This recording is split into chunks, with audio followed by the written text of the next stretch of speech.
It's day 192 of the miniature set build. I have been to a shop that sells things for £1 and bought this plant pot, which I'm going to use upside down to make some kind of connective piece. I bought this because it looks rather nice. It's actually a cupcake holder. These little circular bits, gardening season is always good for bits like that. I've also brought this, who's going to help me in some way. This is Mr. Menary, for those who haven't watched his little music blog. And he's very excited about this awesome miniature set, aren't you, Tom? Yay! Yeah, isn't it great? It's an awesome set. Yeah. I've seen it in the flesh for the first time. Yeah. We should have done a reaction video actually when you saw it, but it was a bit clumsy. It's like when they got the kids to look at the new set in the Narnia film, and they hadn't seen it before, and all the snow falling down and the light posts and everything, they were amazed. And that's what my reaction was when I came into this garage. You're comparing that level of set building to what I've done here. Yeah. It's either very sweet or very insulting. I'm not quite sure which. But thank you. Bless you. Oh, I've made a bit of an investment purchase. A ton of hot glue, which is going to be really handy because we use that for absolutely everything. So, yeah, we're going to have a bit of a think about what to do next. We might cut a piece out to add that in. And then we're going to start working. Thank you, Tom. That was really helpful gesturing. So we're going to crack to work. Crack to work? Crack on with some work. Yeah. Yeah, okay. And then we'll do another little video. I'm just trying to decide which way up I want to put this. Which will be another recessed piece like this one. Yeah. It's not a big decision, obviously, but...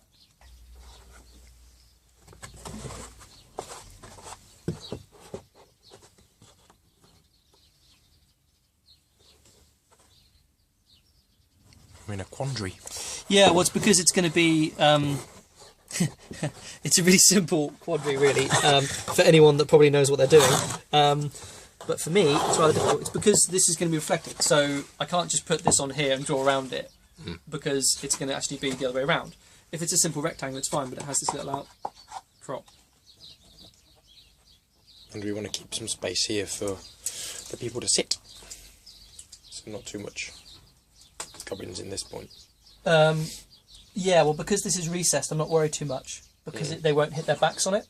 Yes. But if I did anything that was sort of this far out, down here, it'd get knocked about and bashed up, and I don't really want that. So health and safety. Well, less that I care about people's health and safety, more that yeah, we know who's going to be sitting here. It doesn't matter. It's going to be us.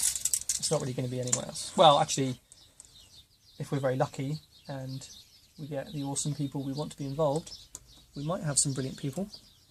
We might mingle around brilliant people and try and leech off them. I hope some of it rubs off. Yeah.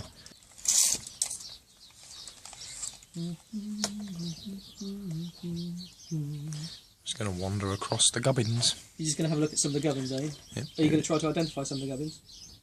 Well, by watching some of your award-winning videos, I know what some of them are.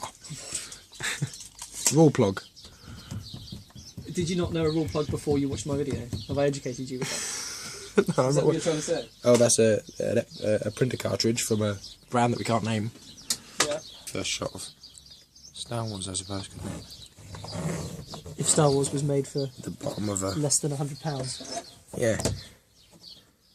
Films like that, classic sci-fis of the 70s and 80s, is where this kind of super detailing actually began.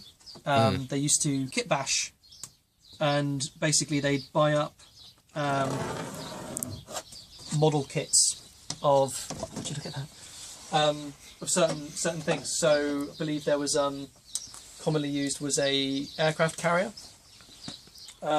which had just certain shapes on it, you know, like bulkheads and guns and stuff like that, which were really useful when they were building stuff from scratch. So regularly that people now quite often can, if you go to forums like RPF, the Replica Prop Forum, people will take a shot still from a film and be able to tell you what piece of what model kit, like, oh, that's a Tamiya aircraft carrier or whatever, we'll be able to tell you exactly what the piece is. I think on the Star Destroyers and on the Death Star there's loads of pieces like that in the tiny detail. These actually hold ampules, glass ampules of drugs. That's how you normally see them. The glass ampules sit in these little recesses, but the other side they look great. So I think I'm going to go for that. Probably isn't straight, and it's quite close to that, which means that will vibrate and probably come off because it's only held on with hot glue. But hey, I can live with that. So let's go outside and do some cutting!